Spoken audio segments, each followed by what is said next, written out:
السلام علیکم ورحمۃ اللہ وبرکاتہ۔ تو ڈیئرز ویورز، امید کرتی ہوں آپ سب خیریت سے ہوں گے۔ تو ڈیئرز ویورز، آج کی اس ویڈیو میں آپ کو بتاؤں گی کہ اسلام کے مطابق مرد اور عورت کیسے کپڑے استعمال کر سکتے ہیں۔ تو مرد کے لیے ریشم کپڑے پہننے سے منع فرمایا گیا ہے۔ نبی کریم صلی اللہ علیہ وسلم کا فرمان ہے، نبی کریم صلی اللہ علیہ وسلم نے فرمایا، ریشم کپڑے نہ پہنو مگر اتنی مقدار جو 2 انگشت کی مقدار ہو۔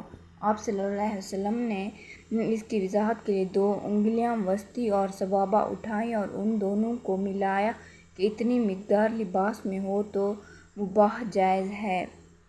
یہ بخاری و مسلم شریف کی روایت ہے کہ حضرت عمر رضی اللہ عنہ نے جابیہ ملک شام کا ایک شہر میں خطبہ دیا اور فرمایا کہ جناب نبی اکرم صلی اللہ علیہ وسلم نے ریشم کپڑے پہننے سے منع فرمایا مگر 2 انگلیوں یا 3 یا 4 انگشت کی مقدار ہو۔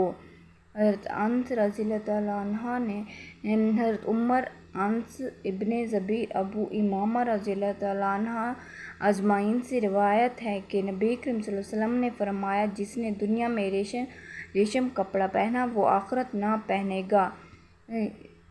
تو تنگ اور باریک کپڑا یا لباس پہننے والی عورتوں کی سزا۔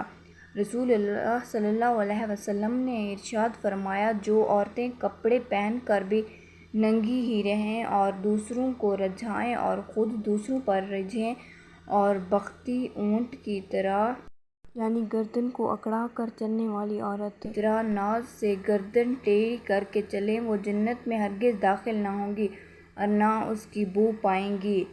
خوبصورت لباس ضرور پہنیں اور ایسا پہنیں کہ جب بھی اللہ کے پاس جانے کا وقت آئے تو آپ کے دل میں روشن ہو کہ آپ اللہ کے پسندیدہ لباس میں اللہ کے پاس جا رہے ہیں۔